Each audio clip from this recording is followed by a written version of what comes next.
Les vraies voix Sud Radio. Bonsoir Lucien. Bonsoir Lucien. Bonsoir. 3 mots dans l'actu qui sont pause Médicis paralympique. Oui, l'armée israélienne a accepté d'observer des pauses de 4 à 6 heures dans le nord de la bande de Gaza, sans perspective de cessez-le-feu.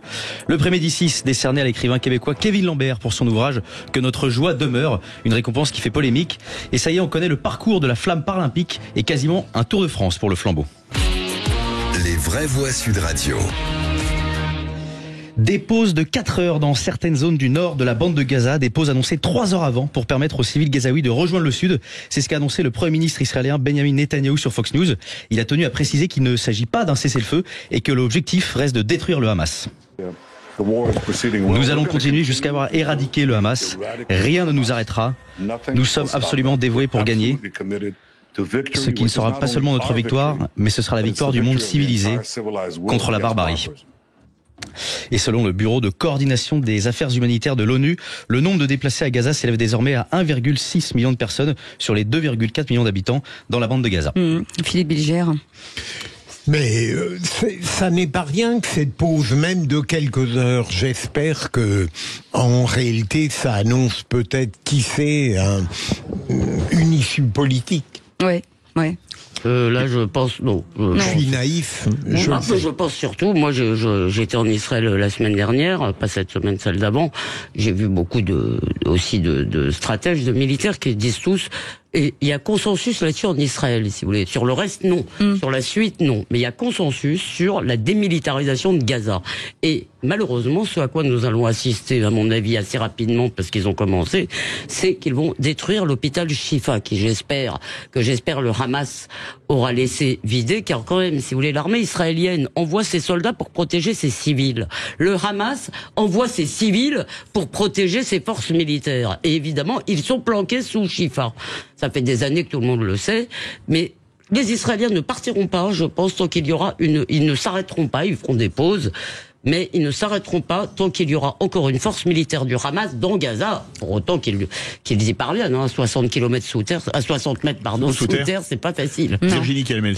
Je pense qu'on est dans le symbole et qu'aujourd'hui on a aussi besoin de ces symboles forts. La pause apporte un peu d'apaisement dans un climat tellement éruptif. Donc, mais ça reste du symbole. Voilà, je suis pas sûre que ça aille beaucoup au-delà. Le deuxième mot, le prix Médicis décerné, mais qui a fait polémique cette année.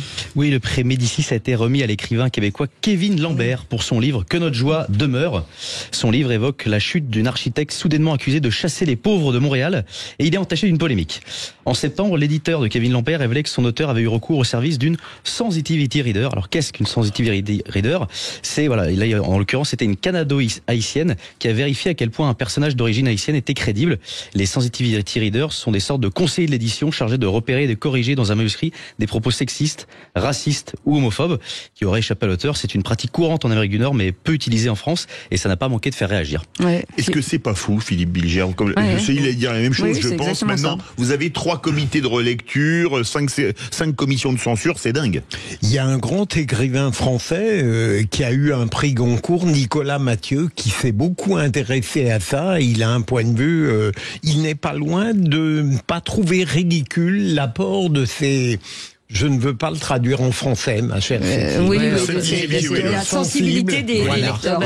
Moi, j'ai une traduction en français, ça s'appelle des censeurs. Tout simplement, si vous voulez. Et la littérature n'est pas faite pour câliner les gens, elle n'est pas faite pour les ménager leur sensibilité. Normalement, la littérature, elle dit quelque chose d'une vérité et pas, si vous voulez, le câlinage identitaire. Là, Virginie Calmels. Ou de fiction, c'est-à-dire qu'on peut dire n'importe quoi dans une fiction aussi, peut-être. Oui, mais on n'est pas là. Elle n'est pas. Je veux dire, on dit une vérité à travers la fiction. C'est ce que Aragon appelait le mentir vrai à propos du roman. Donc oui, c'est tout à fait. Je parlais de fiction. Bien sûr. Moi, je suis assez gênée à titre personnel par ceux qui s'arrogent des droits, et notamment là, on est dans un domaine artistique, pour pouvoir juger de ce qui serait choquant ou qui ne serait pas. Je pense qu'on a une liberté, c'est de lire certains livres et de ne pas en lire d'autres, comme je crois aussi dans les émissions de télé ou de radio, de choisir ce qu'on écoute ou ce qu'on n'écoute pas. Donc moi, je suis assez opposée à tous ces mécanismes où je rejoins Elisabeth qui s'apparentent à de la censure, en fait. Bon, Kevin Poutine a eu un prix, Matteo n'en a pas eu, Gérald Darmanin va être déçu. Troisième mot, le parcours de la flamme paralympique dévoilé, c'est quasiment un Tour de France. Oui, contrairement à la flamme olympique, plusieurs flammes paralympiques brilleront simultanément. Dès son arrivée sur les côtes françaises à Calais, la flamme se scindera en 12, ce qui permettra de traverser 50 villes réparties dans l'ensemble des régions. Elles emprunteront chacune leur propre voie avant de se rassembler à Paris le 28 août. Tout un programme. Ce parcours, c'est pour mettre en avant la France des territoires. Et c'est ce que rappelle Patrick Weyten, référent sport au JO de Paris 2024. Et c'est la France des territoires, avec chacun leur identité, avec leurs particularités, avec leur richesse. Et pour nous, c'était important de montrer également au monde que ces Jeux olympiques et paralympiques, c'est la vitrine de la France. Et ces départements, c'est la démonstration que nous sommes là dans un parcours qui nous permet de lever le voile sur ce que nous sommes, sur ce que nous avons été, et surtout sur notre ambition collective.